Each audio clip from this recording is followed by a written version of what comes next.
Close enough. Go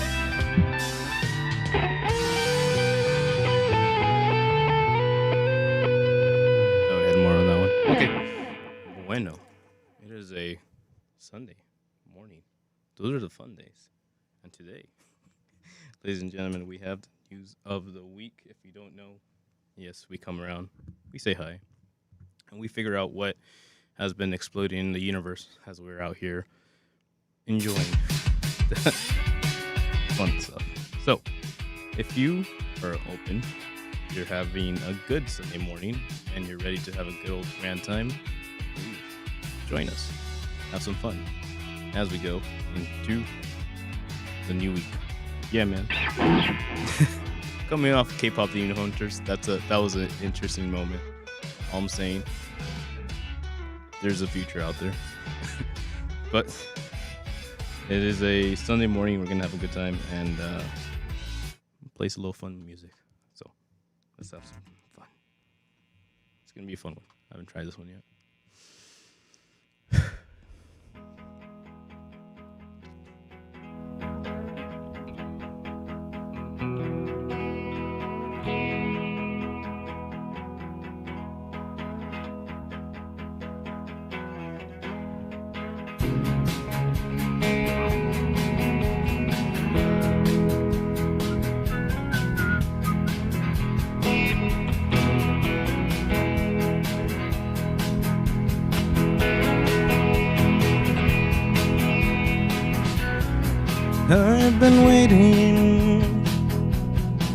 I've been waiting for this moment all my life, but it's not quite right.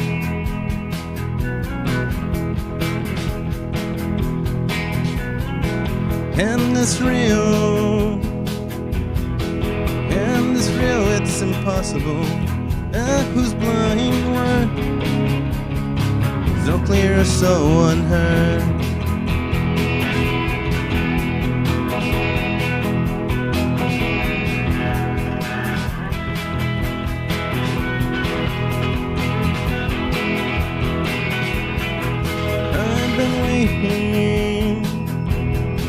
I've been waiting for the silence all night long, but it's a matter of time to appear sad, with the same old days and lazy eye fixed to rest on you. I'm free and so untrue.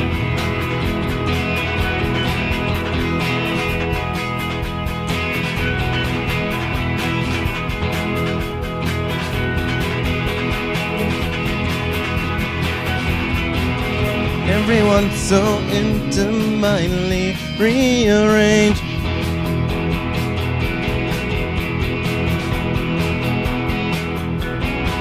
Everyone's so focused clearly with such shine.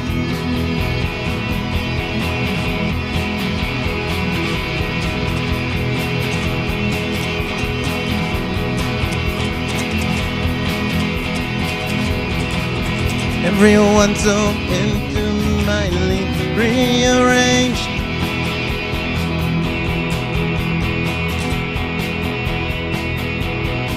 Everyone's so focused clearly with sunshine.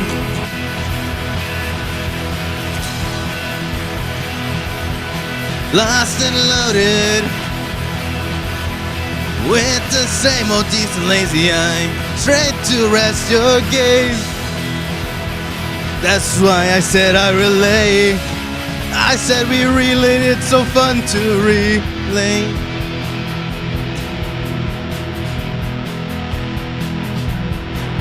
It's the room, the sun and the sky. The room, the sun and the sky.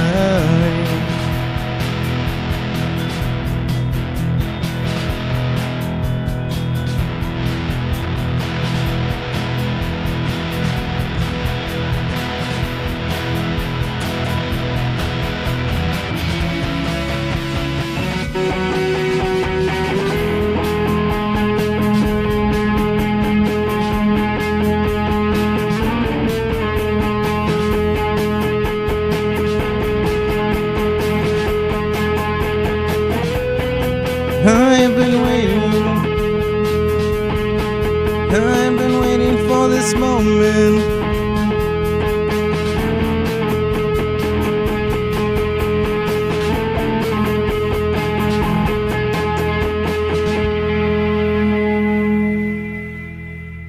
Thought we were gonna have soul after that. Hey, Silver Sun pickups, man. Good times.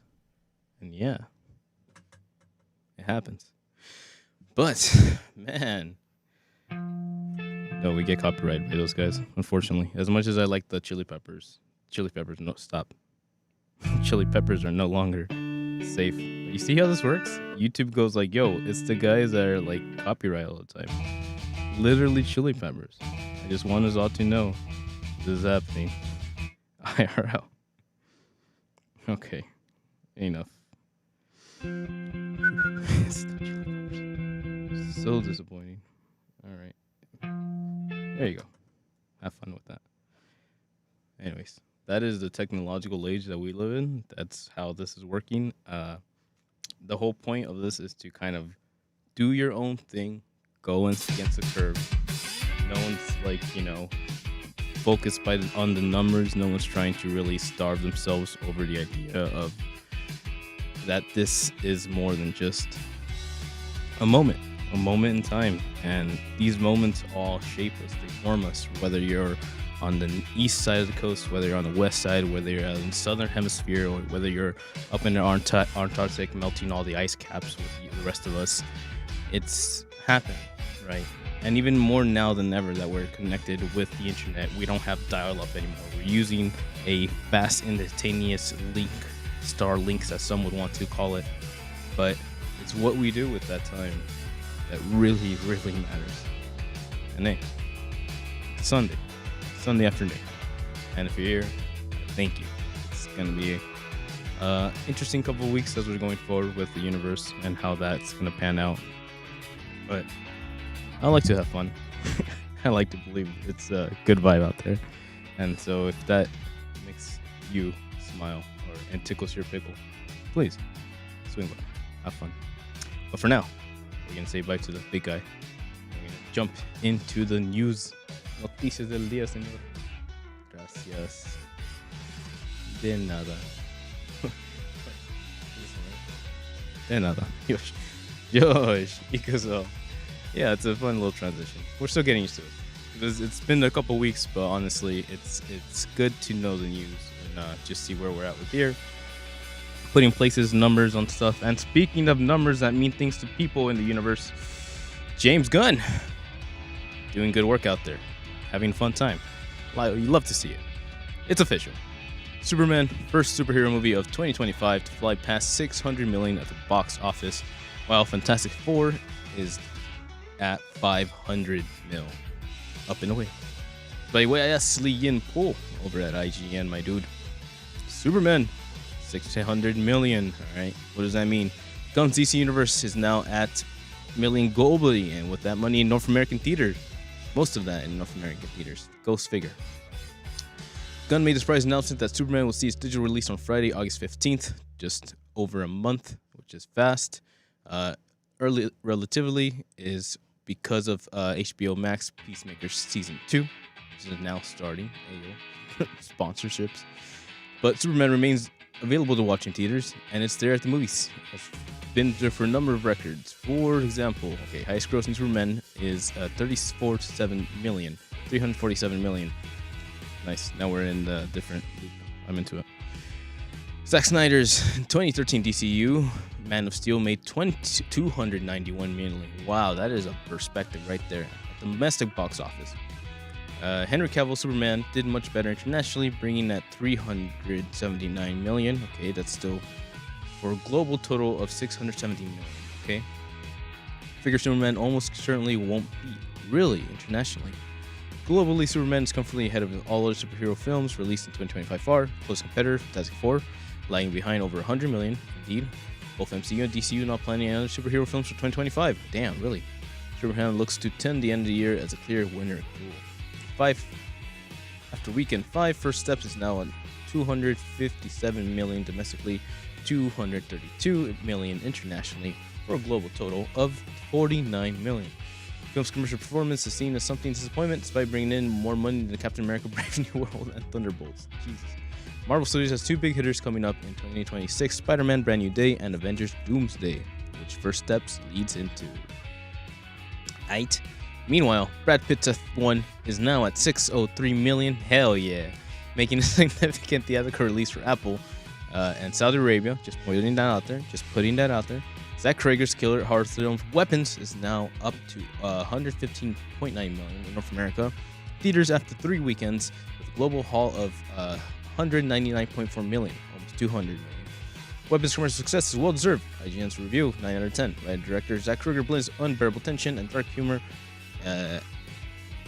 once more in Weapons, a horror blockbuster that's less than a blunt force barbarian and more of a sharp-shooting assassin. Hey yo, you're welcome. It's worth noting that Netflix's K-pop Demon Hunters released in theaters this weekend after a huge launch on streaming service, and may well be on the highest-grossing movie over the past few days, even ahead of Weapons. Netflix does not report box office numbers, but based on K-pop Demon Hunters' widespread release globally and social media's reporting of sold-out screenings, Netflix no doubt has a rare theatrical hit on its hands. There you go. And that is why we're here, man. Again, numbers, they don't mean much. Except they mean everything. But in terms of like understanding where we're at in a global setting, right? It is what we do with this information. Again, it is how we use these numbers that define us, Dayo.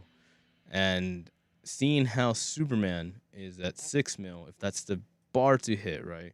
Seeing that Fantastic Four not only going up those steps, but going there in a more like blanketness of hitting other international box offices and doing that.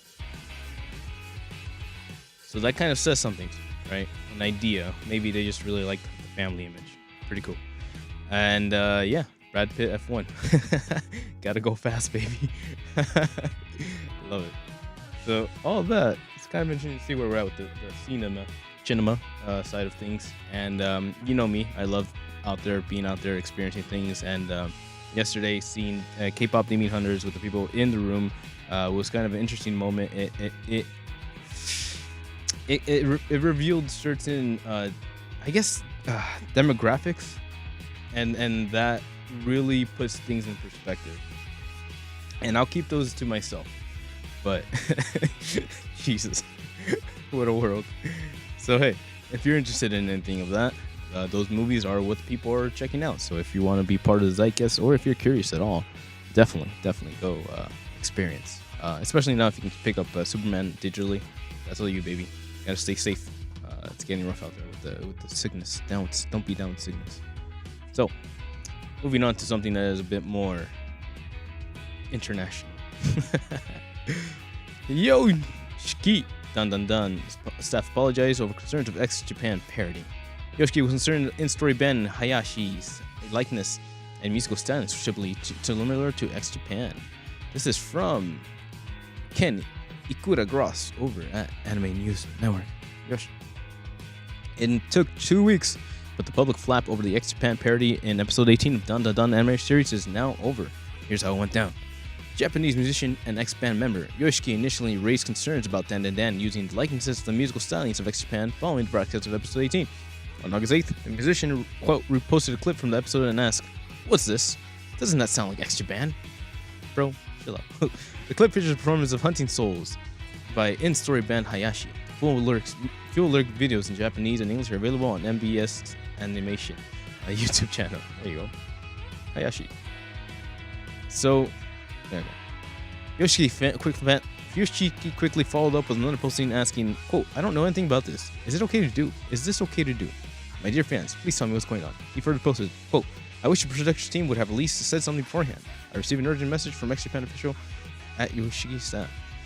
Yoshiki's bewilderment continued throughout August 8th in a series of posts. The musician noted he initially was amused by Dan parody, but when contacted by lawyers about possible copyright infringement, has had other managers and record labels contact him prior to making a parody, how he often has to get permission from Sony Music Publishing to perform ex-Japan's Kunerenai, a song Yoshiki composed but copyright held by Sony Publishing. The joking the band name Hayashi is likely taken from his legal name, Yoshiki Hayashi. Yoshiki moved towards resolving the issue of posting, quote, as a matter of considered songs managed by Sony Musical Publishing, a discussion between parties involving expectation to take place soon. As an anime fan myself, I enjoy these types of work, so I hope the situation will move in a positive direction. Later that day, Yoshiki pointed to the neck brace that Hayashi's drummer was wearing. Quote, hey, I just noticed the drummer is wearing a neck brace in this video. Is it me? People often say my neck braces are part of my fashion, but I wear them for medical purposes. On August 16th, Yoshiki released a new statement apologizing for his quick assumption that Dan Dan had parodied X Japan without his consent or prior approval. The musician stating, quote, I was surprised to receive a message about this matter out of the blue, so I just tweeted about it. I'm sorry for causing such fuss. Quote, I'm sorry. On August 22nd, Dan Dan production team responded to Yoshiki's concerns. The team apologized for causing concern regarding the song Hunting Souls from Dan Dan. The team first stated the song was created with the hope of expressing the same passion that Yoshiki and X Japan, whom the entire production team greatly respects in the anime. The team also noted that I had spoken to Yoshiki regarding the matter and looks forward to using the opportunity and consider creative initiatives together for the future. Wow. Quote, concern Hunting Souls. The song created with hope to express passion. Yoshiki, and whom entirely produced respects. We hope to move in the direction with master stories done anime for great quality work. I already to explain to Yoshiki X in advance, which was an essential cause of concern. Generally, apology was discussed in the parody direction. Involves parodies involving regarding rights. I have spoken with Yoshiki about this matter. We look forward to using this opportunity to create creative initiatives together in the future. We'd like to once again deeply apologize to the fans and as well as other fans to everyone involved. For our concerns to have causes, we hope you kindly support this series. Down to the community. We're there. Wow. So I guess one of these guys, I don't know, this guy, Yoshiki, was like, yo man, that's supposed to be me. Okay. My friend called me up and was like, yo man, they have Dragon Force. I was like, what? Yeah, they got Dragon Force. I was like, the lead singer is singing in the English version. And I'm like, oh, okay, I'll go check it out. So I watched it in Japanese, right? Because that's what I do. Allegedly. And I just saw the band doing their thing. I just saw them playing music. And then they're going out there doing the thing. I was like, oh, okay, cool. I get it. It's like some kind of like a spiritual hunter ghost band. And they're pretty cool. And then I watched the English version. And I was like, okay. I can hear the voice. I get it. Still a random band. So I understand where they're coming from. Actually, I don't, because they have facial makeup and all that stuff. But the idea of likenessness being parodied, nice, is nothing new, right? And we're coming off a point where South Park is going strong with this current season of, representation of oranges, and that's where this comes into play. The idea that thankfully nobody blew up or whatever, but people need to watch themselves, because again, copyrights and all that shit are cute and all, but at the expense of something that millions of people are enjoying right now, at least the anime community is enjoying right now. Do you really want to be the asshole to be like, oh, that's mine? So I mean, that's where I'm at with that. And I would understand if I would understand if the annoying orange wanted to yo man, they just did me dirty online. I understand that sentiment, but at the same point, I wouldn't want to give those people the power to be like, nope, no more. I'm paying everybody off to just say it's illegal or whatever. That's the slippery slope that we're running, and that's where I'd say really watch yourself and stop being potato and check that egoism. Doesn't serve anybody but your fucking greedy ass. And yeah, that's where I was that one. Damn, I didn't think it was gonna go that hard. I was just hoping the guy would be like, "Yo, that's me." But yeah, especially if you're gonna be attacking my boys over at Science Saru. Man, I love that animation. They're the ones that animated Walk On Girl, The Night Is Young. Very, very cool. So leave them be. Battle. But apparently, X Japan isn't the only ones being represented. Sheesh! Because apparently, Le Gorillas are coming to Fortnite. Yeah. News Forza must be sent in Japan. Deep Rock. Yo, whatever that means. Morning checkpoint. Otaku round of video game news. Gorillas are coming to Fortnite. This would be interesting. New leaks seem to indicate the famous animated band, the Gorillas, will be next Fortnite Festival headlining act. Hell yeah, that's actually cool. It means the characters from the band will appear in game as skins, as some of their music will be added to Festival too. The last few hours have been very exciting, but bringing in the last few hours was Bruno Mars. Also, yeah, stop fucking copywriting shit, man. Like, seriously. Like, anyways. Last few hours have been exciting. Gorillas have been identical, except Epic starts teasing the next week or sooner, and then Gorillas to arrive on August 26th when the current Bruno Mars season wraps up. They just dissed Bruno Mars right there. 2D Noodle, most likely the item shop. Martin Russell, our festival pass, official look. Nice. Fair enough.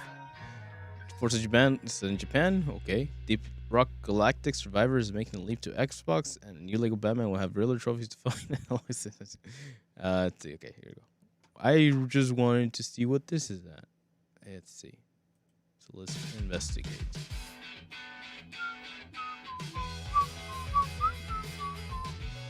This has been This is the official look? I don't know. Huh. Things are so like interesting. Yeah. Information's crazy out there, guys. But it sounds like this is what we're looking at. And if this is what we're looking at, hey, that's kind of cool. Noodles, huh? Alright. So if you've been interested in gorillas, le monkeys, it's there's something out there for y'all. Just leave that to that tab. Interesting. Where Fortnite's bringing in with all their music. Again, all I really would say about that is, if that's like the whole shtick, like to like get these music people in and then start copywriting every single one of my Fortnite streams, our Fortnite streams, then come on, man. Come on, man. Come on.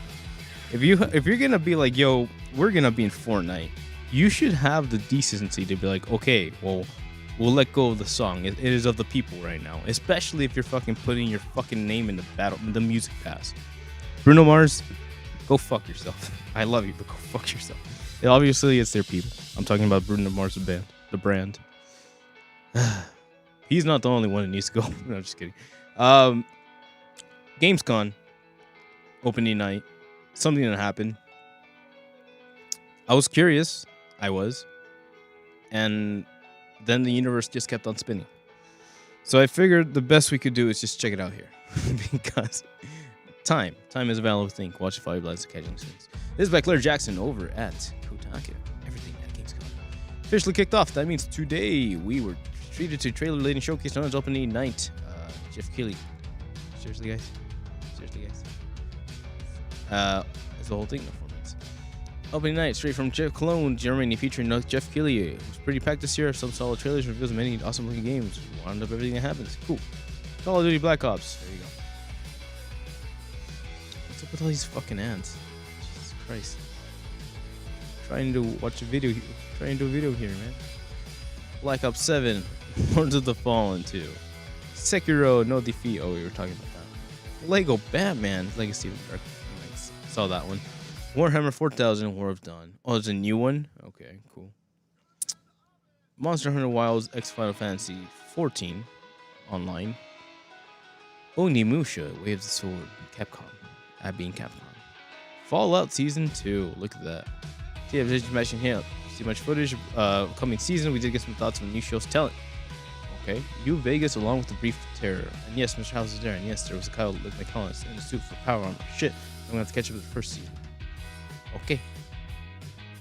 Called it, by the way. I said New Vegas.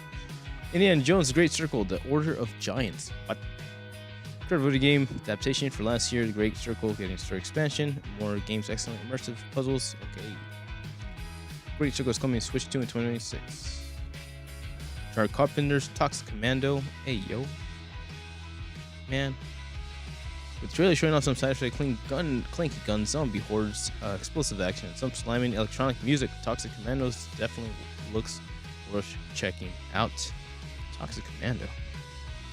Look at that. John Carpenter. Stick around a bit for this one. Saber. Same guys that do the Warhammer games, so that's some kind of horde AI in there. Gear up.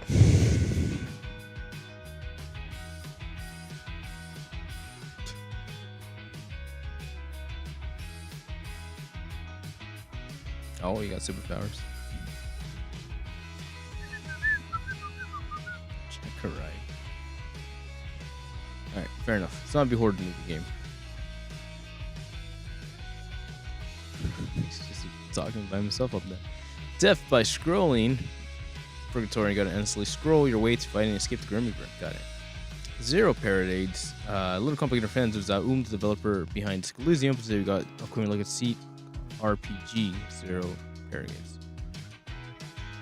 Okay. The Darkest Files.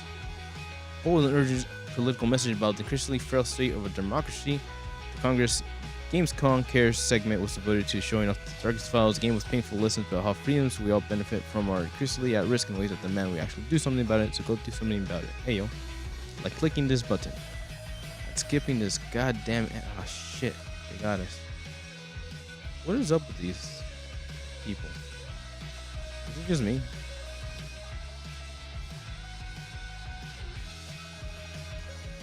Did I forget to pay this thing?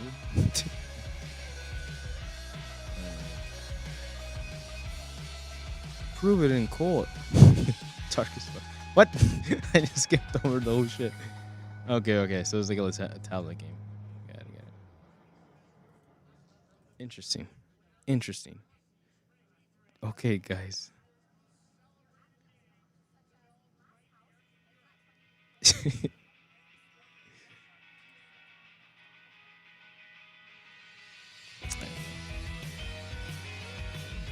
Just going on no vibe.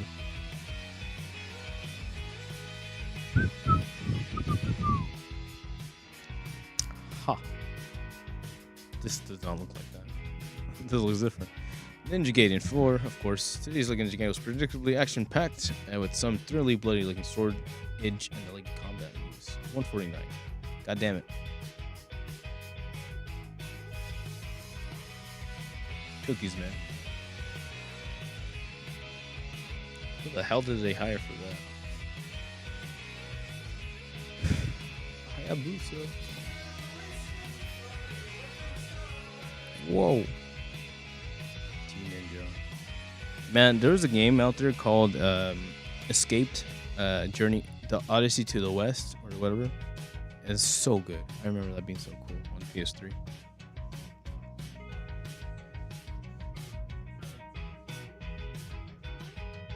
Nice. That does look good.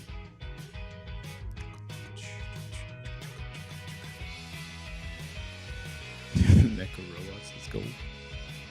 Okay, got you some tactical strategicness.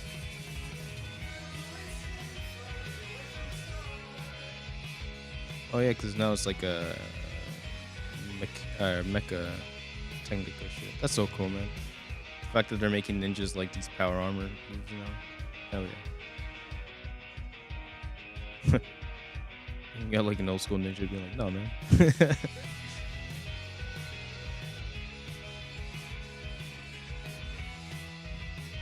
So this is like a Devil May Cry, but with Team Ninja. I'm into it. Oh, which is also the team that worked on the DMC reboot that nobody talks about that I actually liked a lot. Edgy boy's gonna be edgy, bro. There you go. Do for the smile. There you go. They know what they're doing. Pretty cool. I'm into that. Cinder City, Undeniable Division meets up to Warframe. Very own Zach Twain observed during the show. Sydney Sanders, pretty ambitious looking MMO shooter that might deliver some satisfying thrills. It looks like some big monster thing. Got it. Time Takers sends its characters to a realm featuring some genre-bending third-person shooter action where you need to hunt down and stay alive. Looks neat. It's Korean. Very nice. Silent Hill F. Gameplay is promising with a preview of what we can expect from the latest entry in the classic horror series. When it arrives in September, the game looks satisfying, grim, gloomy, and disturbing. It's actually on must-play for 2025. Oh, I know this song. This song's cool. It's karaoke. Thank God. La Divina Commedia, the Divine Comedy. Featuring an epic showdown with, well, whatever that monster is. La Divina Commedia shows us some thrilling swordplay in yet another video game. Adaptation of Dante's Inferno. Maybe this one will be good. You had me at Dante.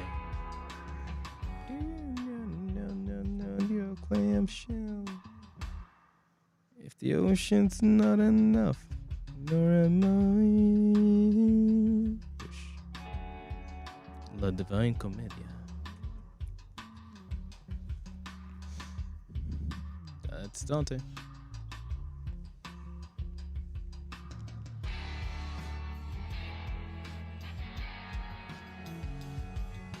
Take out his claws first. Damn, that's cool. Dodge those berry. There you go. Damn, son. Yeah, some kind of stun bar.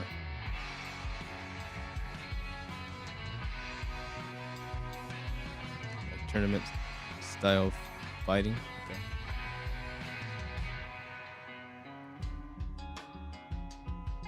Okay. It's all cutscenes. Nice.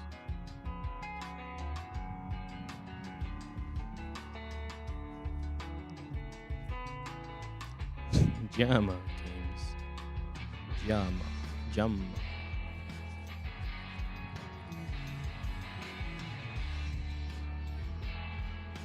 Sick. So, oh yeah. This kind of reminds me of like inspiration from Lies of P, right? Taking old school stories and giving it like a very gothic, intense look. Chronos New Dawn, but Shuffle more to survive lives with cats and make it. Two juggernauts for a horror genre looking at today. Silent Hill Resident Evil looks like overlooking the latest Bloodborne team. This is looks sick. Outer Worlds 2, Vampire the Masquerade, Coach Loves Lamb, War of Warcraft. Wow, 20 years old. Project Spectrum, spooky looking Spectrum, upcoming horror PvE for who's like stuff with a little horror stuff. Ghost of Yote, Legends World premiere trailer. Gargantuan open world, hard to get sucked into trailers. Ghost of Yote, Second Punch, Samurai Sim skin. Also get a co-expansion in 2026. Neat. And Resident Evil Requiem.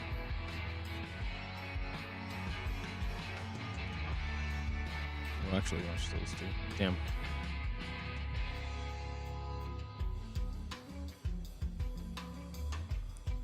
Just do it. Just do it, dude.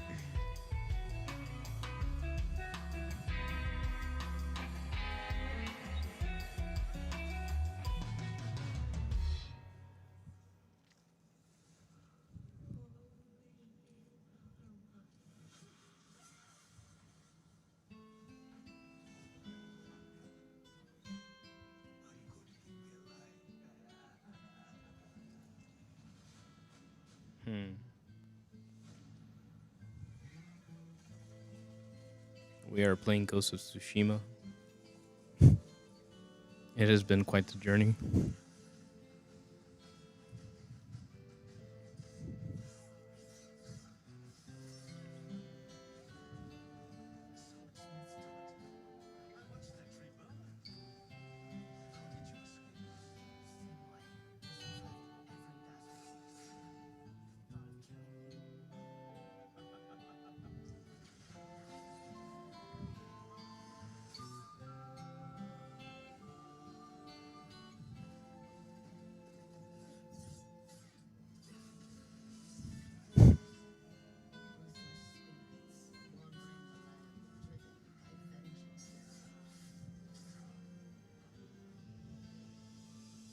So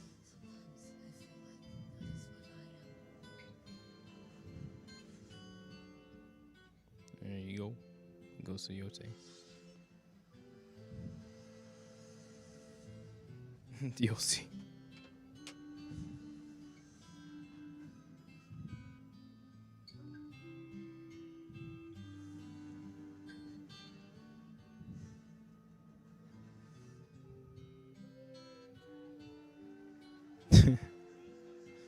It's funny.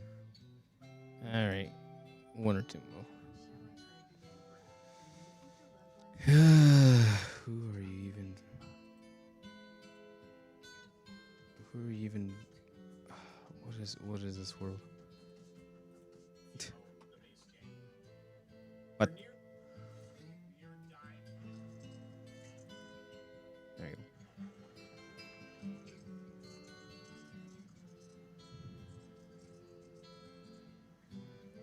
So a lot of horror elements coming into play.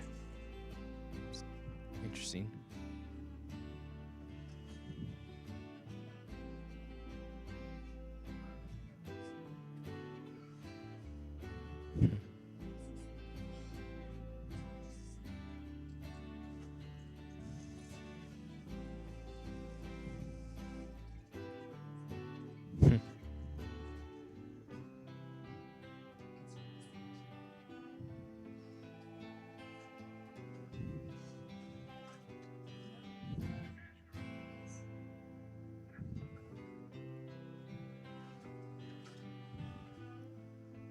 Huh.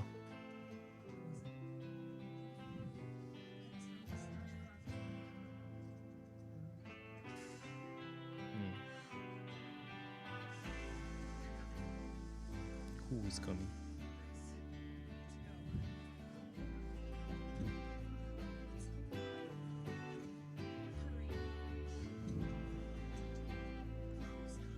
Isn't she like an FBI thing person?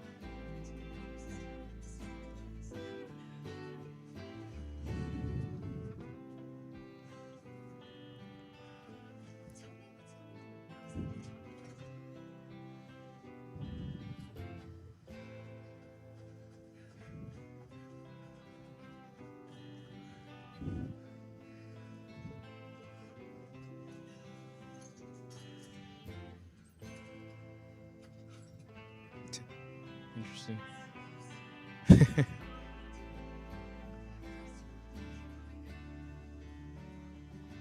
I'm gonna make you. We'll see.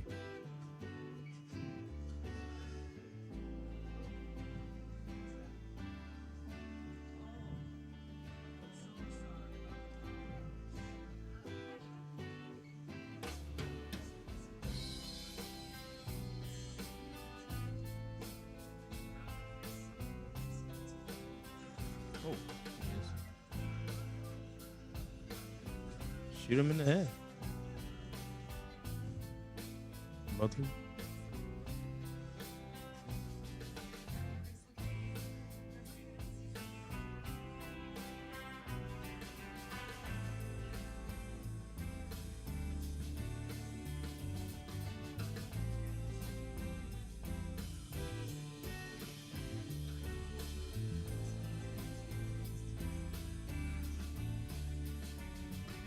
Interesting.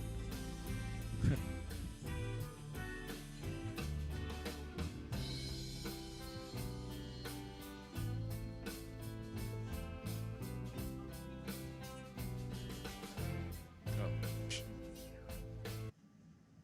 That helps. That helps.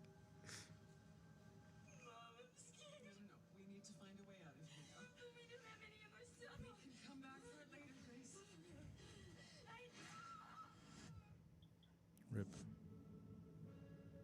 Ripperoni. Interesting setup. We'll see that that's just for Capcom. Something happens here. Yeah.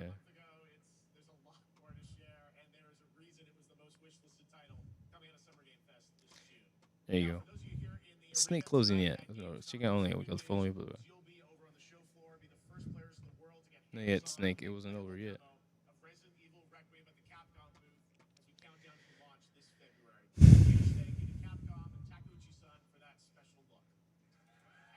All right. Well, that's what happened. Lots of games happening. Yeah, I mean, like sitting down and enjoying the space is cool. It's fun. Um, Getting with the vibes and all that. So we'll see. It's again, we've talked about how the big players out there have been taking liberties with what they feel is most appealing, and so far that's been not there. That's not They've been not hitting the mark. So then the question becomes like, how do we go? How do we change things? Where do we go from here? And seeing them kind of go, I guess horror is the new element that every people were excited about, but still something with a direction, right? Creativity. So we'll see where the future takes us and for play and all that. Sure, there's a couple of things that I can be excited about. I will see how that affects the future. We go from there, but as long as there's an interesting narrative, we'll see where we lead. However, that's not all that's out there. Sheesh. Leading forward, Sony sells ownership stakes in Evo. Interesting. Sony sold, this is Rebecca Valentine with Vaggie. Sony has sold its ownership in fighting competitive Indievo Indian Gaming and events to Norwin Gaming, leaving Norwin and RTS as joint owners. Damn. Second time Evo has changed hands in 4 years, previously purchased by Sony and RTS, talent management and brand consulting company founded by streamer Pokimane. Really? Interesting. RTS. Sony is not fully departing Evo. It will be a global sponsor for Evo through 2028 and is one of the backers of Nodewin Gaming. When SAE acquired Evo alongside RTS in 2021, goal was to help the Evo community grow and spotlight the skills of a passionate of fighting games fans on the global stage, said Phil Roseberg, head of partner development and relationship at Sony Interactive. SAE transitions to become the Evo sponsor. The momentum from Evo has never been stronger. Following successful Las Vegas event expansion to new regions, we look forward to supporting continued growth of Evo globally. Gaming may be an unfamiliar name to many. It's a gaming events company based in India that was founded in 2015, has led to facilitated events such as DreamHack India, Comic-Con India, Valorant Challenger South Asian, various PUBG mobile championships, and others. At the same time, Saudi Arabian company Quidea, which became a global partner of Evo last year, has announced it is investing in RTS, investing in Pokimane, and will remain a global Evo partner throughout 2027. Quidea is a Saudi investment company behind a massive entertainment and tourism project in the country, which aims to build high-tech city centers around sports, gaming, and entertainment. So what we've been talking about. Evo has some fans wondering what the future will hold for Evo. Under Sony's ownership, PlayStation 5 was featured prominently at the event each year, including with demos and Sony games such as Astrobot and Marvel's Token. However, Sony's ownership also came simultaneously with Nintendo's dropping out of the event and no longer permitting Super Smash Bros. To be played there. Some are wondering if the departure of Nintendo's console rival means that Smash Bros. May make a comeback in future years. Okay. So that's what's happening in the fighting community. Evo is something that's just been annually there, and then seeing how Sony bought them back in the day was interesting because that was also around the time that they were licensed or first partying licensing Street Fighter. So they kind of had like a say in it. There's a reason why they bought it, and they were investing in fighting, and then they became like the household name around that time. And seeing them kind of let go is an interesting point for Sony, seeing how what their interests lie and maybe if what that says for Street Fighter in general, right? But still talking about this whole Quidea investment company again. Investment firms are gonna be the it's gonna be the death of us. I pray, I promise you that much. And yeah, man, it's just that.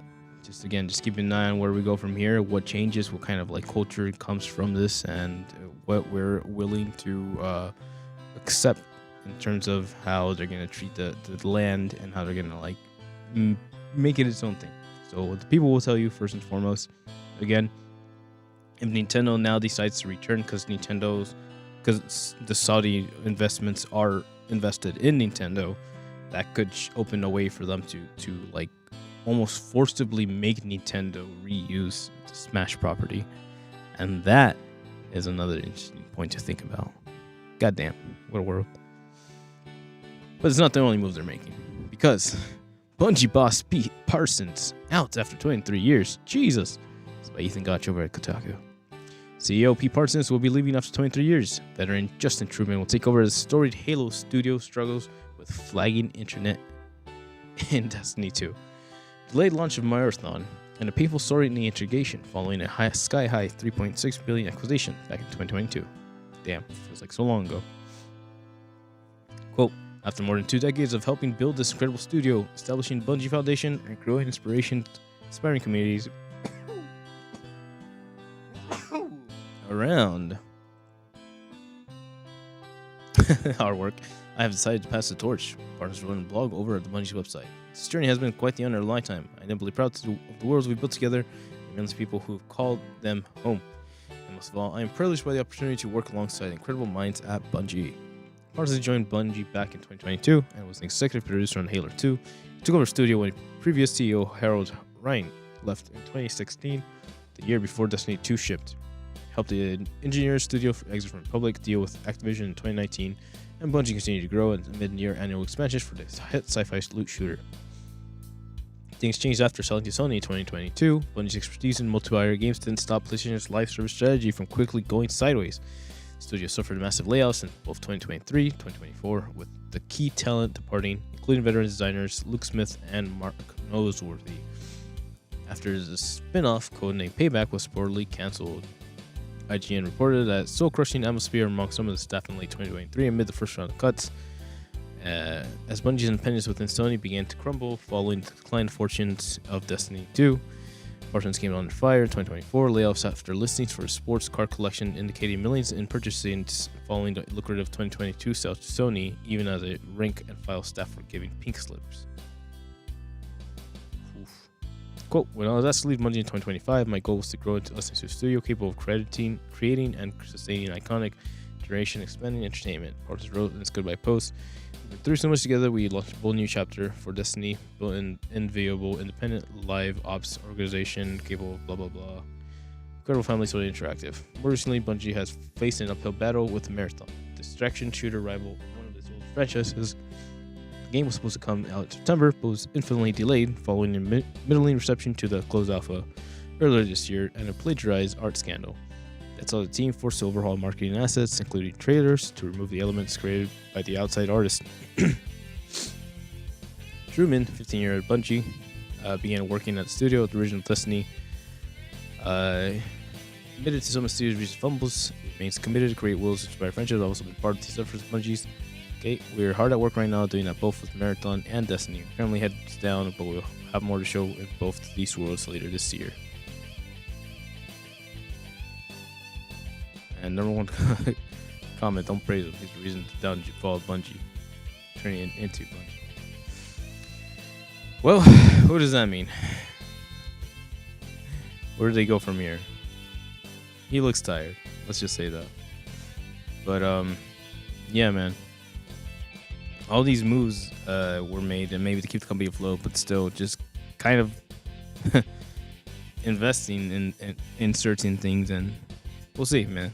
Maybe it was a midlife crisis. You never know. And he took out people with him. So that's where we've been right now. If it makes if it doesn't make sense as to why people say we're not excited, or I'm not excited about the AAA spectrum at this point, it's because things like this just prove that, like, the people who are making moves out there, quote unquote moves, the people who are getting paid up the ass just to do these big brain ideas, don't really know what the climate is anymore. And it's like one of those if it worked once, one trick ponies, and it's shitty to think that these one trick ponies are like in charge, and because they're so comfortable in their little chair or their ivory tower, or whatever you can call it, that there's no inspiration to change. There's no like creative outlet to like grow anymore, and that's why AAA has just been an interesting place to kind of listen to and see where they're at. And I don't know what it's going to take for them to kind of like switch it up or finally understand what's going on. Horror games are now coming around. We'll see how long it takes before the horror games are like boring again or overplayed or whatever. But we'll see. Internet, man. Information is so fast that by the time you're like adapting a strategy to it and you want to like follow the freaking crowd, the crowd is already moved on. And that's why you shouldn't like bank on hype too much. Yes, you hit the jackpot here and there, but if your whole life is just aiming to hit the jackpot, then can you really be proud of the things that you're making or the work that you have been doing or the steps that you've been taking to get to this point? And that's what we would say to the CEO of the dude who destroyed Destiny, I guess. So, man, we all suck sometimes. Don't get me wrong. Including PlayStation. Because, you didn't know, they're bumping up their prices, apparently, for the inflation tax or the tariff tax. But GameStop is fighting PS5 price hike by paying $50 more for your old console. What's the catch? But at least for now deal with the GameStop come to a difference. The meme stock retailer announced that it will start giving anyone who trades in their last gen 50 in-store credit purchase of a new PS5 towards the purchase of a new PS5. The deal applies to anyone trading in an old PS4, Xbox One. Really want a PS5 is better than nothing. All edition, the cheapest Sony offers is now $500 starting from 21st. So instead of just getting 55 toward that from trading in PS4, you'll get 110. Xbox One currently trades for about 45, so just 95 total. Switch isn't much better. You only get 60 for it. Jesus Christ. Before the new bonus credit, even though Nintendo recently raised the price of one to $340. That's a good point. Offer valid through 8/23/25. So it's already over. It's such a small print at the bottom. GameStop only has your back for a few days. Okay.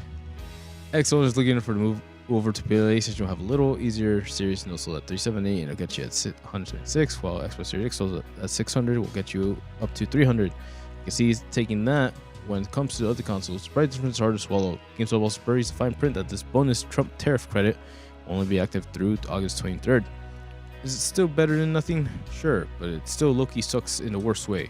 This whole thing is basically GameStop saying, reckless trade policy has hiked the price of PS5, so here's a bonus credit for these already terrible trading values that you'll have to give right back to us. GameStop's edgelord CEO Ryan Cohen, despite being Canadian, has been a big booster of Trump, even as the president rolled out the current tariff regime earlier this year. His Elon Musk light impression, including using the sale of GameStop's Canadian operation to dunk on DEI policies, is currently using GameStop to buy billions in Bitcoin. That makes sense. Bitcoin. So yeah. We all suck. Damn it. Yeah. So GameStop it's already over. Don't worry about it. Sony raising tariff prices, and apparently the CEO and Trump are both very happy about this because Bitcoin. So Bitcoin. There we go. Internet. Money. Okay, let's walk into it. Internet and us being able to transfer and wire money throughout the internationally at the speed of sound has made this separate pool of wealth and currency. That's what I'm talking about. Obviously, some people call it Bitcoin, right? Some people call it whatever it's supposed to be, stocks. But is why it sucks to have like people who the government is works for itself, right? Let's just say right now it's could be doing good stuff, it could be generating welfare, or it could be generating wealth, it could be finding smart ways to benefit its people in terms of like education, in terms of opportunities, in terms of places of business, in terms of what's it called, like development and childhood development, family development, stuff like that, right? But instead we get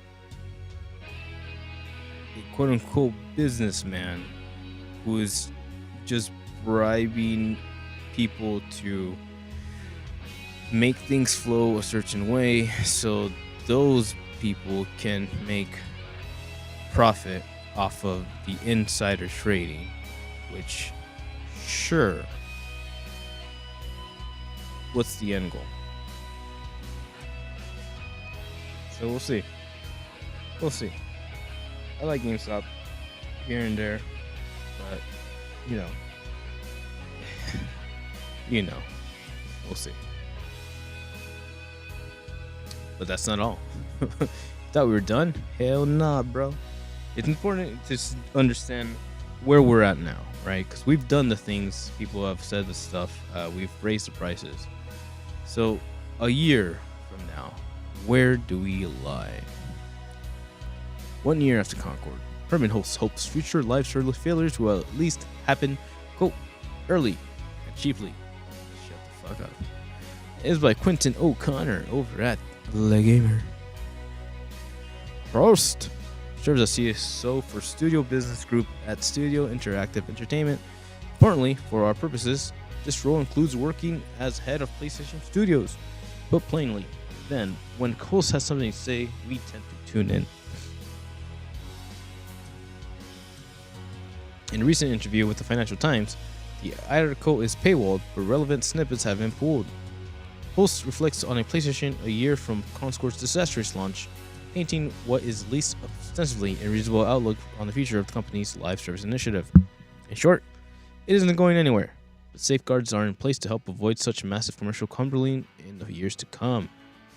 Concord lasted a week and cost around $250 million to make. Financial Times interview covers a wider scope than just Herman Holtz's parts, providing a nuanced analysis of the state of PlayStation with insights from other top execs and various industry analysts. Holtz's perspective is one of measured caution. Quote, I don't want teams to always play it safe, but I would like for us, when we fail, to fail early and cheaply, he told FT. What's up? Live service initiatives aren't going anywhere. They make far too much money when they're successful. And they do so in a sustainable way. Which will help companies like Sony maintain steadier bottom line every quarter for years. That's just too tantalizingly, and frankly, even something like Concord, while catastrophically cost enough to be more than a few drops in the failure bucket, is by no means going to shatter any commercial empires. They'll continue, but they'll do so with guardrails. Got it. Quote, put in place rigorous more. That's fair, and it sounds like a lot is going to stem from fostering greater degree of communication between individual studios. Financial Times words includes close relationships between top executives who clock hundreds of hours of gameplay ahead of titles going live. And this won't just involve live service. Sure, Holtz is in charge of everything, including all those prestige hits like God of War, Last of Us. Right, it's also a decreased emphasis on quantity. Shifting gears back to Concord for a moment, FT's interview contains the following key passage. As they note, Jim Ryan talked about a big game and PlayStation's overly ambitious goal. Of course, Holtz is not going to be like, yeah, I'm sure. I mean, that's totally still happening, but it isn't. These dialogues with the press are often used to display inflection points in a corporation's overreaching visions, where the head of studio seems casually declares that the number itself is essentially irrelevant to definitive proof of an operational paradigm shift. Expensive demise appears to have led a change in strategy. Holtz downplayed the previous target pushed by former PlayStation boss Jim Ryan. Previous target pushed by former PlayStation boss Jim Ryan of releasing 10 or more live service games by March of next year. Sony canceled plans for some high-profile live service attempts, such as Last of Us. The number of live service releases is not so important. What is important to me is having a diverse set of player experiences and a set of communities, he said. Communities. Interesting. Let's see how the next few years turn out. Personally, I'm sticking with single-player experiences regardless, but not everything is about me. Sony still sees a future with live service gaming. When Fortnite and Roblox make so much dough, PlayStation is of course going to want more of that pie than just how Divers 2 alone can provide. Yep. And that's where that lies. Again, we see the big kid, Fortnite, raking in the dough with their skins, with their characters, their music patterns, with their fucking copywriting, right? And then obviously companies like Sony and investors are gonna be like, well, we want that money too. And well, we get here. So yeah, it's gonna be interesting to see where we go from here. But I mean, it's possible, man. They could still make a pretty cool game one of these days and like actually make it worth its while. And people might actually like it, and people might actually get involved, and people might actually like be like, yo, this is new shit. But yeah, man, it's rough. You just gotta figure something out for yourself. Because if there's a new generation out there, and they obviously have different tastes and all that, they're not gonna be the ones that like, I don't know. They're not gonna be the ones that are gonna be like the early adopters. There's no reason for them to jump into your bandwagon unless the people who actually know what good experiences were back in the day and how they affect gaming are gonna be like inviting them to play the experienced ones, right? So it's just something you have to think about. It's rough. Or maybe we're all just so information fed and we have so much internet on our hands that we are all intrinsically different, way too different from each other, and we all can't like agree on anything that's like, well, we'll see. Fortnite's making bank, so we'll see. You know who else makes bank? Hell yeah. Furikuri Reanimated is a labor of love. This is by Bolts over at Anime News Network. It's always impressive just how far some fans are willing to showcase and how much they love a franchise. Fan animation has been going around a long time. Many people opting to do continuous alternative takes on the series. One form of fan appreciation is the realm of online fans animating projects where a group of animators will come together to put their own stylistic spin on pre-existing work. This can be a daunting endeavor. It may not match every single project, but I can't think of a show that's more malleable for different animation styles than FLCO. And in New York City, the main organizations behind FLCO ReAnimated were present for their own panel. Not only did they showcase an entire ReAnimated episode that had taken over 5 years to create, but they also shared some of the story behind the scenes and insight and organized such a master project was like. 6 episodes to the Furikuri that are out. The animation project chose to reanimate episode 5. The episode was picked particularly because not only does it showcase a variety of different animation styles on its own, but it's also the episode that's arguably the most action-packed. It's also the episode that features the majority of the cast. Speaking of cast, the episode that utilized the dub of the show. The reanimation featured works of over 200 animators, with the episode itself having its own unique intro sequence. Intro sequence alone took about 6 months to do, and it was one of the final things that was added. You can find the whole animation on YouTube, and I highly recommend it because it really does feel like a love letter to the series animation in general. And the episode changes styles for what feels like every 5 seconds. Spreadsheets were made. So many participants could pick up the scenes that they thought were incredible, or sometimes shows repeated animator skill and aesthetics. There's quite a lot of emails and coordination, but not easy to think of that when you're actually watching the product itself because of how seamless it all falls together. Furikuri is really an anime that features a variety of different animations, so it's not just on an episode basis, but also one scene basis. It's a lot of scenes with original gags and straight up homages to other animation styles, both Eastern and Western. If I watched the first 4 episodes of LCO and then watched episode 5 of the animated project, I probably would have assumed that this was how the episode was always meant to look. It just fit that well. Some animation styles utilize manga aesthetics, stop motion, and off-model steers. Cuts references more animes and Western cartoons seems like generally look like they were from original anime. Still, it was strictly recreated with the slight tweaks or filters. Probably one of my favorite cuts of the entire episode was actually part of the closing credits because someone actually went out of the way to recreate one of the sections from where we see the iconic yellow Vespa traveling to different locations. I legitimately thought it was just a scene ripped from the show, but it turns out somebody had a similar yellow Vespa, just created their own travel sequence with different locations. You could tell that a lot of part of love went into a project like this. The fact that it's beloved by so many both fans of the show and some professional people in the industry is a sight to behold. FLCO is a series that I'm always leaning from every time I rewatch it to see other people's different anime takes on certain scenes. Felt like I was getting a glimpse of how other people interpreted the show themselves. It was fun seeing the different artists drew characters' faces animated broadly, which is not whether or not this is better or worse. I remember this original. It was distinctly with love. I love how the set said they want to work on another show similar to Speed Racer, but they also made it clear that every show necessarily leans itself to its approach, like Stroke Experience Lane. Still, I do hope we get more projects like this, either from FLCO itself or from the other shows, because we need more fan celebrations from the animated medium and mass collaborations. So that this can really showcase how special things can be when talented people work out together. Yeah. People liking something, getting together. Pretty much. FLCO is what? 20 years? Brother.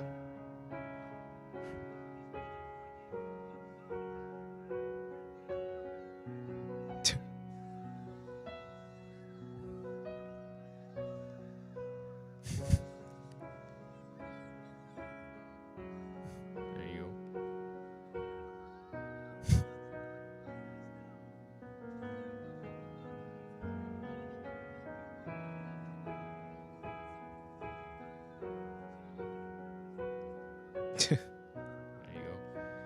So these people go working on something.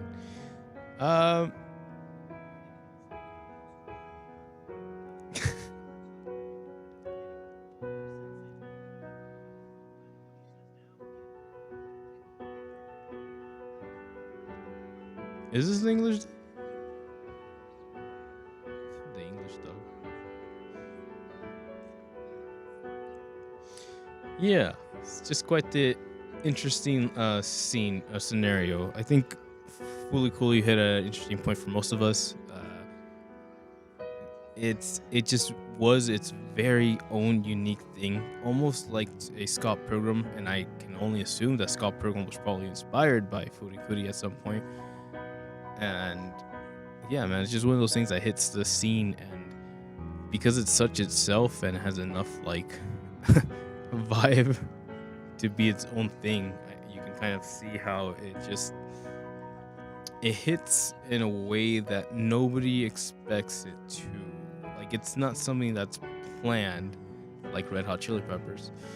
It's just something that just becomes because it earns its place in history by just being, right? And by being itself, completely understanding itself, or maybe even revealing certain things that most people wouldn't consider.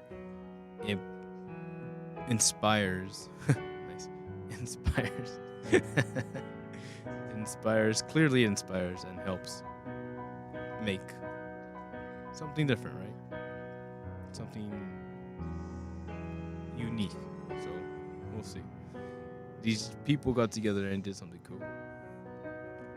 And yeah, there's some of these look straight out of the anime. Are really well done. Just want to see him freak out real quick. Crash out. Look at that. That's straight from the anime.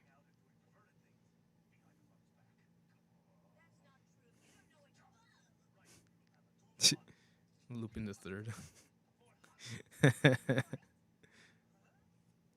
Alright, cool. So yeah, there's your thing. Straight up Lupin the Third. Alright. So, if you're interested, go check that out. Pureto no barot. Pure bara. Pura ba. Bura bura. Yeah, buddy. And then we're taking it to the extreme. Man, Devil May Cry, the anime series, drops season 2. We're gonna go quickly because it's time. Dante vs. Virgil, brother versus brother. Devil May Cry season 2 premieres 2026 only on Netflix. Seizes a point of official Devil May Cry before showing exactly what it means by brother versus brother showdown. Picking up from where we were introduced to Virgil right at the end of season 1. Check out below. Anime adaptation, Hopkins' popular franchise, Devil May Cry, brought to you by Life, none other than Castlevania executive producer. Nice. Eddie Shankar follows a complicated relationship between brothers. Okay, season 2 is a very different show. Yes, Dante levels up, Shankar recently said. His skills improve, and you'll see him embrace more of his iconic badassery fans of the game can expect. That said, I'm still telling the story, and the great characters don't just win, they grow. What makes Dante compelling isn't that he's unstoppable, it's that he learns to keep getting stronger. Wow. Gave season 1 an 8 out of 10. Good job. Castlevania and other Shanky's projects similarly secured 8 out of 10 upon release in 2017. Damn, buddy. Shanker's involved in other Netflix projects too, including Castlevania Nocturne spin-off, Assassin's Creed series, and even an animated PUBG. Wow. Look at these guys making money off of video games. Pretty damn cool, actually. You get to a point, you know, and you're just there making shit happen. Too dangerous. Oh. Huh.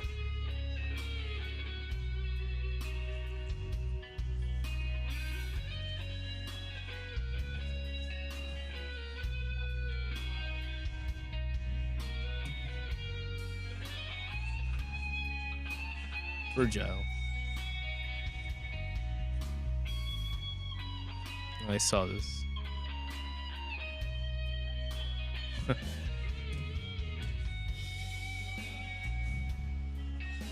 you go. Get your boys. Oh, with the 2. That's actually pretty solid. Nice. So yeah, I like these little shows. So I do actually really like this show. So it's pretty cool that the Audi guy is putting in his efforts. Again, you get a dude who actually like really enjoys the medium and decides to go with it and create some projects. And even if those projects are like unique, right? They're inspired, but they have a different take. They're more, let's call it edgier. Maybe edge is what everybody's missing these days. And it's very, very impressive to see how far he's come from specifically from that first Castlevania, which was great. I remember enjoying that. But now seeing him jump to Devil May Cry and apparently add a Assassin's Creed, come on, that's my dude right there. That's my boy. So definitely looking forward to see how far they take it and what else we can see in the future. Because believe it or not, it's not the only video game series. That's right, we touched on it. Sekiro anime gets 60 second review, and it looks slick. It's by Ethan Gotch over at Kotaku. Sekiro No Defeat is an animated adaptation from Software's Sekiro Shadows Die Twice, and it's coming exclusively to Crunchyroll. Once it debuts, we won't know what it has yet, but a brief introduction to the art style. Games on 25, it looks great. Released back in 2019, Sekiro had players take control of Shinobi called the Wolf. Changed up from Software's usual Dark Souls formula. It's more of an action-adventure game than a standard RPG, emphasizing perfect parries and giving players access to grappling hooks to explore the world. It won Game of the Year at the Game of the Awards 2019 and is one of the studio's best games to date. How do you turn that into an epic episode anime? Take a look at the trailer. Yeah, boy. The time of Sengoku reads the official description. Japan is fractured into many independent nations tangled in a ceaseless war. At the center lies Ashina, the land of the sacred earth, an ancient mystery. In a senseless war, center lies there we go. Second line of earth, an ancient mystery, 2 decades after Sword Saint. Nice. Inchi Nasina reclaimed the region in brutal coup. The new threat emerges from within. The interior of ministry, desperate to protect his homeland, Ishin's grandson, Genichiro, turns to forbidden power. The only hope lies in a kidnapped boy, the divine heir. A silent protector, a low shinobi known as Sekiro. Only as Sekiro. The story of the Lord and his retainer and the quest to restore balance to the nation on edge. Rumors of anime first surfaced back in 2013, with claiming it would be a limited episode series. We're taking on the momentous task of animating breathtakingly beautiful Sekiro Saturday Twice. Director Kenichi Katsuna said in a statement, "In doing so, we are pouring every ounce of our artistic vision, passion to beauty into this production. Brown's Bug is being crafted truly memorable experience, one that will leave a lasting impression both like fans, games over discovering the world of Sekiro for the very first time. Please look forward to it." Yeah, man, that's cool. Give it one more time. Yeah, man, that's cool. So, I mean, if this is what Sony has been investing in, you know, kind of like raking in all that Sony money to make more anime, okay. But we'll see. Again, because again, like investing in video games, in fighting game tournaments, and then kind of like letting that go shows strategy. So, strategy here, interesting. We will have to see.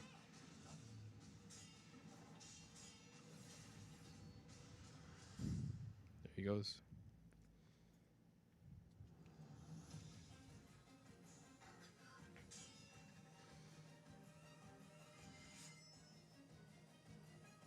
Oh.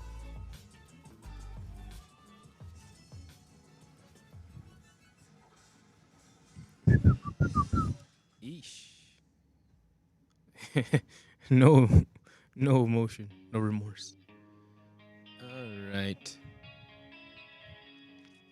We're getting there. Shizzles bizzles.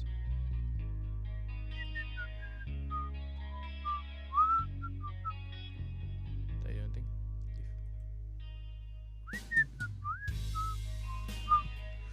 Alright. Yeah. Dragon projects, animation projects. Yeah, and movies. Obviously, things are happening very soon. We just saw Demon Hunters in theaters, and now we're getting ready to jump forward with Miss Kobayashi's Dragon Maid movie. Demon Slayer is coming up too. I'm actually looking interested to that. September 11th or 9th. I got like an early stream today. That was weird, but we'll see. There's a lot more love in Dragon Maid. Some of the humor might be quite acquired taste, but it's a lot of heart and passion behind the series. This is by Bolts over at Animation Network. One thing that drew me was the show was its family message. As the world of humans and dragons split together, we discovered that different types of creatures might not be so different, and that we can learn to live together under the right circumstances. Some of the best episodes of the series focus on circumstantial specific characters. Still, Kyoto Animation is putting an entirely movie that centers around a beloved character, Kana. When I say beloved, I really mean beloved based on what I saw from the voices behind the show and overwhelming amount of fans panel at the NYC 2025. There you go. Panel featured Yuki Karuhawa and Maria Naogawa, the Japanese voice actors for Toru and Kana. Respectively, they entered the stage in full cosplay of the characters, putting on a wonderfully charming performance for the first season's ending credits queue. The two have gone various countries to promote the movie ahead of its limited theatrical premiere on August 12th. After the light performance, the audience got to check out the first 6 minutes of the movie itself in a sneak peek. The film opens with dozens of dragons flying through gorgeous sky, but there's one dragon that is running in fields through golden fields on the ground just below them. We get a good look at this dragon, but instead we see Kana gripping onto the back of this creature tightly as we find out that this dragon running on the ground is in fact her father. Quickly cut to Kana waking up in a room, Kobayashi's armory, and she reminds the audience that despite her appearance, Kana is a mighty dragon. At one minute at first, it looked like there was much difference necessarily between the film and what we'd see in the TV show. The preview even showcased standard anime opening as for the first episode of the third season. However, some additional details show the presentation might elevate a different level. This is a lot of extra shading to emphasize light pouring into the rooms, while making what might be a typical conversation actually results to them. This evaporated for 6 minutes after seeing the first typical Toru and Kobayashi's having their usual back and forth. The final scene was a quick cut to Kana asking for a smartphone. Interesting. Little glimpse might not give as much picture, but questions answered a lot of two voiced actresses, as well as some dubbing scenes. More content scenes were added because showcased via screenshots on projectors and voice actors redubbed lines that will appear in the movie. Cute. She compared the experience to how humans would embrace each other to keep warm. In many ways, this reinforces the message of overall series. The second scene dubbed was actually bone-chilling. Kana is not a character who shows a lot of outward emotion. However, Nagase made it clear that we're going to see a very different side to Kana in this one movie, one where she showcases emotion at a level that she has never done before. She's in her rebellious state. The scene gave us a glimpse into exactly what she meant. The scene questioned how Kana yelling and crying about how lonely she was. Naganawa locked in and really portrayed just how hurt and sad Kana really was at a character. Even I don't know if the full context scene, I felt it. Kohara commented that there was going to be a lot of fun action throughout this movie, so much that she actually had to rest her voice after they recorded it. But the true point of the movie is to showcase the emotion Kana experiencing. Feels like the film is going to be a slow build up to emotional breakthrough for the character to process. And it seems like still the relationship between her and father is going to be at the center of it. The panel ended with Kodihawa and Naga putting on another lovely performance of another ending theme from the anime series. I was already curious about this film, given how powerful everything here was. I am definitely more excited for it now. Ooh, that was a lot. But still, I guess that's her dad. So that makes sense. I was wondering who this guy was. Okay, we're gonna get into it. Depression and what the father male figure means so to the future of La Familia. So we'll see, man. I'm interested. Again, Kyoto Animation is just one of those companies that really have a lot of emotions, and you can say whatever you want to say about them, but them experiencing true loss, if you know, you know, and not giving up, right? Them still putting in every emotion out there, them still animating with passion, and them still like loving, being able to love, honestly, after being hurt like that is powerful. So I will never forget their like ambition. I will always like support them if I can. And this is gonna be one of those times where the support is going to be pretty damn awesome. So hey, looking forward to more anime films. You got Sony moves making Sony moves, but thankfully, you got the cute little Loli to teach us what it means to be a man in 2025. A fatherly man, a family guy. Yosh. But you know who else is his dad? Hypothetically, Frank. Ayo. Squanch Games really wants Danny DeVito to play Gun in High on Life 3. Shots fired by Yesley and Poole. Squanch Skins has talked before about trying and failing to get Hollywood legend Danny DeVito to play Gene Zathorian in High on Life. The studio remains determined and wants to convince Danny DeVito to star as a gun on High on Life 3, should it get the chance to make it. With High on Life 2 waiting in the wings, Squanch Games' Mikey Soprano and Matty Stubing told IGN that they were going to give Danny DeVito another go when they eventually get to making what feels like the inevitable third game in the comedy first-person shooter series. I really want Danny DeVito, Chief Creative Soprano said. We tried to get Danny DeVito for the first game at that time, but we didn't really have to catch it to sway him. But I'm hoping after this game, we can try again and get him in there. Quote, I have the perfect design for a Danny DeVito gun in my head that I want to see so bad. So why didn't Danny DeVito work out in High on Life? According to executive producer Matty Studmayan, it was felt that Danny DeVito would have been so unlikely to say yes, that it wasn't even worth the ask. Strevin said, quote, I believe the response we got was, quote, we will take this to him, but his agent doesn't even know if he'll understand what it is. And he'll probably just say no. Quote, we're going to try really hard on the next one. Spano then issued a call. Danny DeVito reached out. We're ready for you. Yeah. Danny DeVito, reach out. We're ready for you. Okay. Whether Danny DeVito appears in High on Life 3 or not, Squanch Games has more pressing matter. High on Life 2, as announced at Gamescom, the sequel launched on February 13th on PC and Game Pass Day 1. There you go. Fantastic Four First Steps Galactus actor Ralph Nelson plays Sheath, a new character in Boss, is joined on the cast by Betsy Star, J.B. Smooth, and Richard Kind. High on Life was a breakout hit and one of the biggest Game Pass launches ever. It proved so popular that a work on the High on Life show was eventually announced in 2024. Wow. Adaptations. Really cool. So yeah, that's something there. I think interesting to see that these guys have like kept on growing. The last High on Life I heard about was with the Justin Roiland, right? The original voice of Rick and Morty guy. But to see them kind of like keep on growing and adding a different spin to that is pretty cool. I wish I could see this clip, but it's probably be stupid. And them kind of still being inspired to make more. You know, I mean, it doesn't feel like it's, oh, we need to make more because the CEO bosses need us to make more. It feels like we need to make more because we need to be ready for Danny DeVito, and that is confidence. That promotes confidence in the product that we're building and the ideas that are coming out. And damn, okay, I like it. All right, so keep it up, guys. Get High on Life. keep up that runner's high, and I hope to see Danny DeVito in the future. But you know who else is blasting? We'll go quickly. Kaho Entertainment shuts down 11 piracy sites, deletes 160 million illegal works in the first half of 2025. Damn, boy. This is by Wohin Cho over at Anime News Network. Kaho Entertainment, the parent company Webtoon platform Tapas, announced on August 19th that it shut down 11 piracy websites worldwide, deleting more than 160. Bam. The company tells its latest results on 7th anti-piracy white paper, outlining how it tracks and disrupts piracy networks through a 3-step strategy. Targeting illegal sites, tracing operations, and inducing takedowns, the voluntary closure or legal action. Since establishing its anti-piracy task force in 2021, Kaho Entertainment has identified operators behind more than 130 sites, leading to the closure of 29. Key tool has been open source intelligence, collecting and analyzing digital traces left across domains, servers, and social media. Kaho has used this information to cooperate with Interpol and law enforcement agencies in China, Vietnam, Brazil, Spain, and other countries, pressuring operators carrying mass content removals. Kaho Entertainment stated one of the most significant shutdowns in the first half of the year was a shutdown in May of Reaper Scans, major English language hub, pirated webtoons, and web novels, with an estimated 10 million monthly visits and an estimated US 500 million in damages.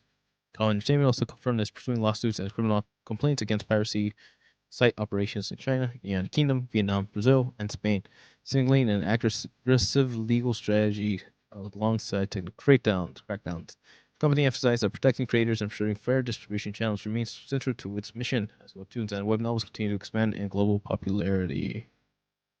Damn, son. This is an interesting one because obviously webtoons gonna webtoon, right?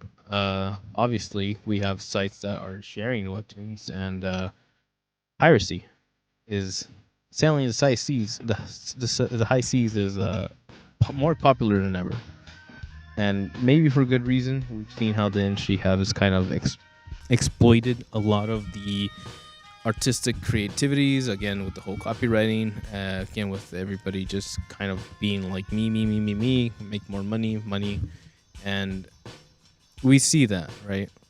So I'm not gonna say that this is that is bad or whatever, but I guess we just have to understand what it is that is being accomplished here in terms of what is, again, the end goal. Why is it so important? Like, what exactly are they taking away in terms of distribution abilities, and what that means for the companies, and if that really like justifies creating a digital infrastructure that has the power to jump between nations and declare its rule, aka its laws, and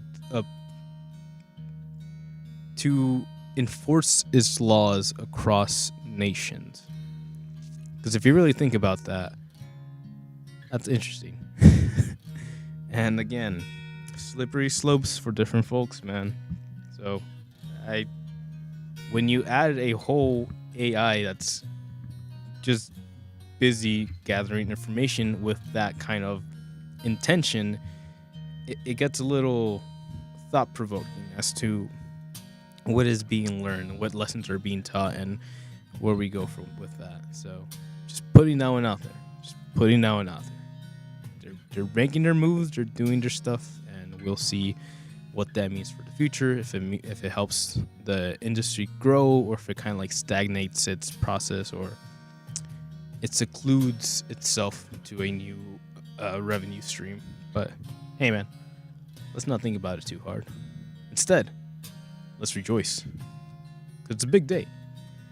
And according to Ken the Shepherd over at Kotaku, internet reacts to Hollow Knight Silksong's big day. After 6 years, the clowning is over. Hollow Knight Silksong is coming to a PC, Switch, Xbox, or PlayStation near you on September 4th. Silksong has been conspicuously absent from industry events so long that the act of anticipating the elusive Metrovania has become a meme in itself. Now it's imminent. What does the internet do with all that pent-up energy? They draw, yell, and celebrate. So far, most prominent reaction to Silksong news from beyond keyboard smashing is the art that represents the end of a meme. For years, Hollow Knight fans have been depicting their constant waiting for of crumb on news with images of the game's characters dressed in clown makeup. The joke got so popular that even someone modded it into original game. Jeff Keighley even referenced it ahead of GameStop's opening live show where Silksong made an appearance. Now fans are hanging up and throwing away their burning cloud wigs and wiping off the makeup. Cute. Time to hang up the costumes. The wait is over. Today, let's see.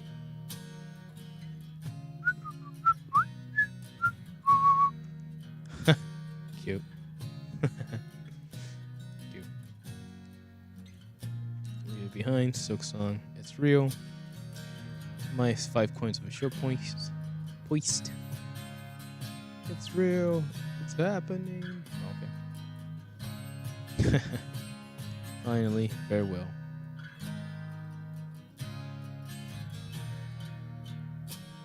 So long, partner. Stupid. So the end of the clownery is part of the equation. Others have expressing relief and excitement they'll finally be able to play the game they've waited for more than a decade for. Yoosh. Silksong. Can't believe Silksong is real. And in today's trailer reveal, September 4th, but then specified in 2025. Some of us using this joke that may actually be far from over. 2029. Okay, but what year? Hollow Knight fans are lining up in droves to play Silksong at Gamescom. We'll see those lines get a little smaller now that everyone knows the game is just 2 weeks away. 2 weeks? Jesus.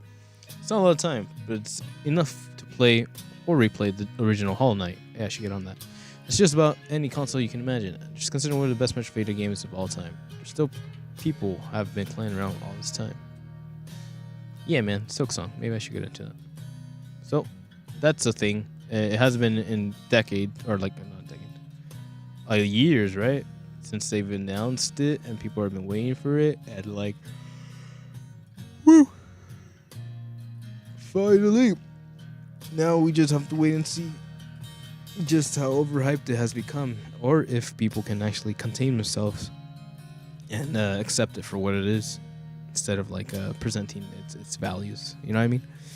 So hey, if you're out there, like Silksong, you're finally ready for the finale or the action.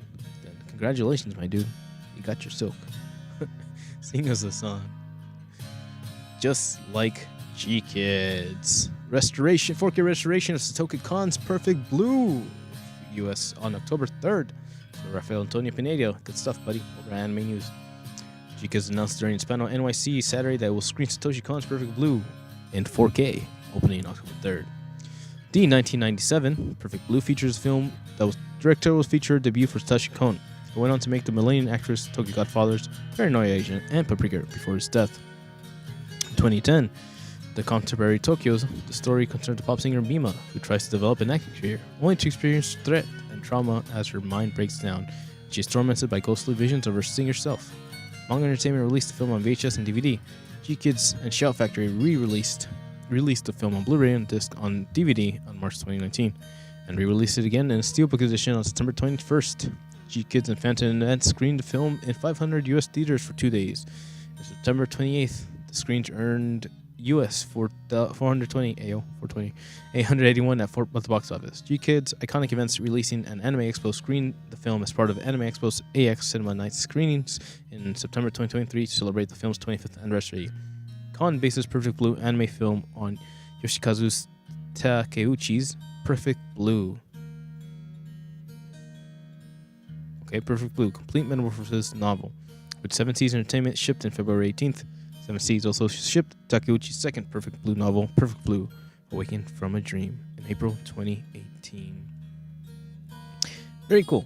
You know, we all like a interesting, thought-provoking story, and yes, it's true. I just watched Black Swan for the first time in my life yesterday. Wow. Yeah, man. And so seeing like similarities from that, I couldn't help but imagining the Perfect Blue live action adaptation, which is essentially Black Swan, if you really want to put it that way.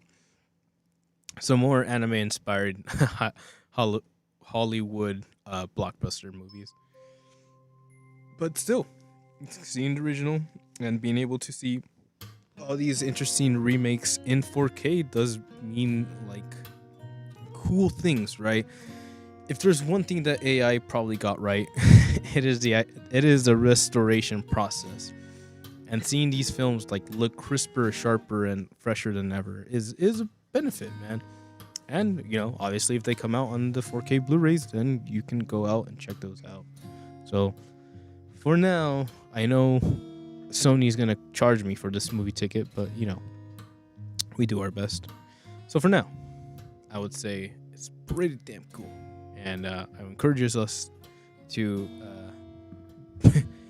watch the stories that help keep us sane and help us inspire and understand what the process of losing yourself to a image, the cost of what that is. So crazy stuff, crazy cool stuff, I imagine. But you know what else is crazier? Chainsaw Man short to play exclusively at Halloween Horror Nights. What? Coming September to Universal Studios Hollywood. This is by Jim Vejdova.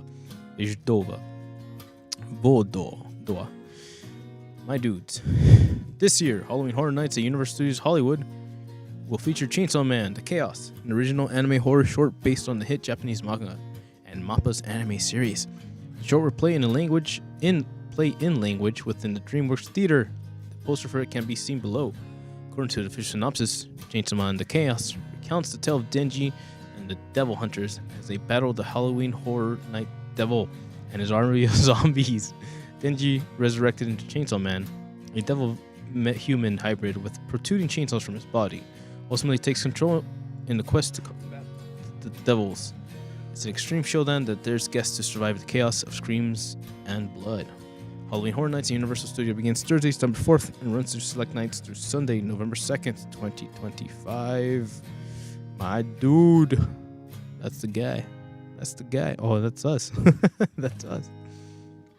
Chainsaw Man. Le Chaos. There's even more Chainsaw Man coming this fall. Chainsaw Man, the movie Rise arc will open in Japan on September 19th before hitting US theaters October 29th, 2025. Yeah, boy. Movie is directed by Tatsuya Yoshihara, written by Hiroyoshi Seiko. Voice cast reprised roles from the anime, which premiered October 22nd, 2022. Our reviewer, Rafael Matsuya, gave the anime 9 over 10. She said the show more than lives up to the manga's hype with some stunning and brutal action, gallows humor, an incredibly bleak story, and an endearing protagonist. There you go. Yeah, man. Go to Knott's Berry Farm instead. Done VIP fast dash for both Knott's and Halloween. Knott's is way better. Entire park is Halloween themed, not just mazes. And Knott's maze is more elaborate. Universe fun to do. Relax. Year after release of USJ, the experience was cool though. It's bizarre that they are only showing this a year after the USJ. The experience was cool though. Was hoping for Demon Slayer with how big the movies are this year. Terrifier and Chainsaw Man is absolutely wild. Wishing can go. Yup. So that's that. I remember when Fan Fest nights happened. Go check the video if you haven't checked it out. It was cool. Yeah, it was interesting to see how they were opening up to more of the anime side of things, and obviously me running around this Tanjiro probably definitely helps with that. But yeah, them doing like cool more introductions of this clearly shows that there's an interest in the anime side of things, and Universal is more than willing to dabble into the weeaboo side of things if there is money to be made, and clearly we got the money, boys. So hey, we'll be there. I'll be there. I'm excited. This single-handedly sold me. I was curious about Terrifier, but this one takes the cake, kid. So looking forward to that. Very nice. So if you're out there in the area, if you're curious, if you want to check it out, go check out Universal Hollywood Horror Nights. Damn, that's good stuff. So, fortunately, that is where we put an end on it for today. Right. So, I'm gonna bring our boy back in blue. Wish him a do. Hey, boss. That's right. What? No. And say what's up. Interesting stories, right? Fun times. For the most part, it seems like we're going on an uphill trajectory in terms of like inspirations. I see horror is starting to set in. Maybe that is just part of the fall season being fall season. I do like a good scare here and there. Obviously, Zenless Zone Zero introducing Spook Shack kind of does things for me, especially since like their album is super Ghostbusters related. But also, seeing the universe make its turn from summer to fall brings me joy, mostly because the sweaty ass days are coming over, are finishing soon, and that brings a sort of peace within my heart, and I love that very much. Also, because I love sweater weather, and hugs are awesome. That's all I'm saying. So, with all that being said, ladies and gentlemen, won't you join me as we start finishing up tonight's awesome experience? But hey, if any of those stories interest you, or if you have any opinions on the cool things happening in our future, please feel free to say hello and mention your favorite part of life.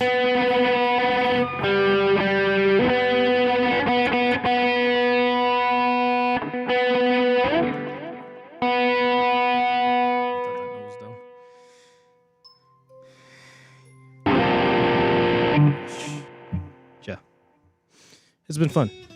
I appreciate all you out there being cool out there and having a good time as we go into the week. The regular week this time.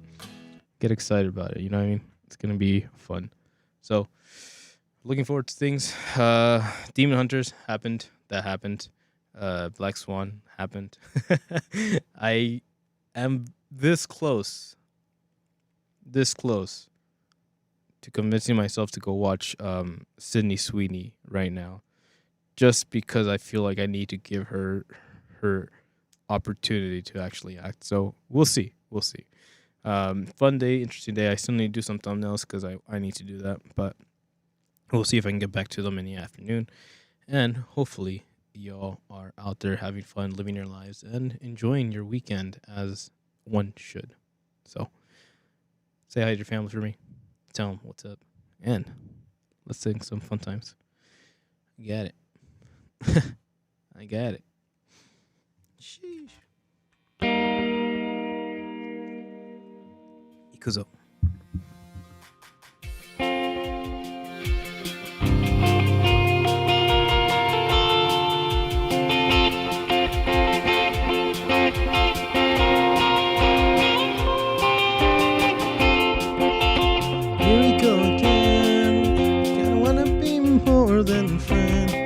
Take it easy and I wasn't afraid you'll never satisfy.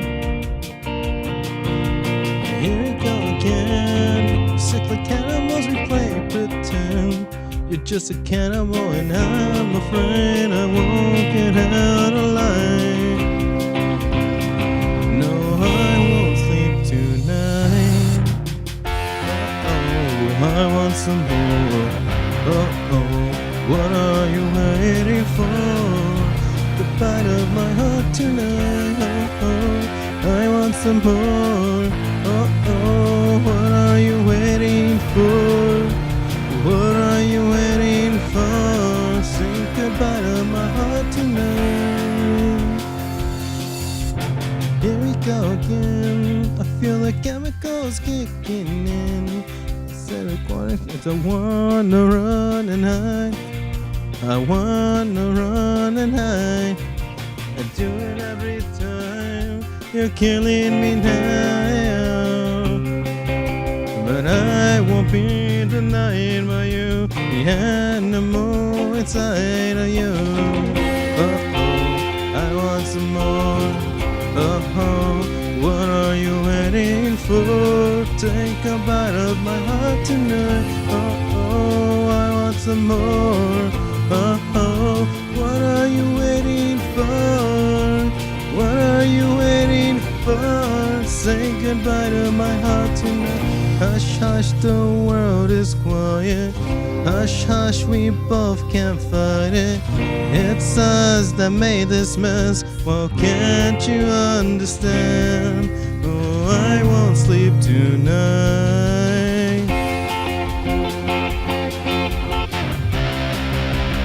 I won't sleep tonight.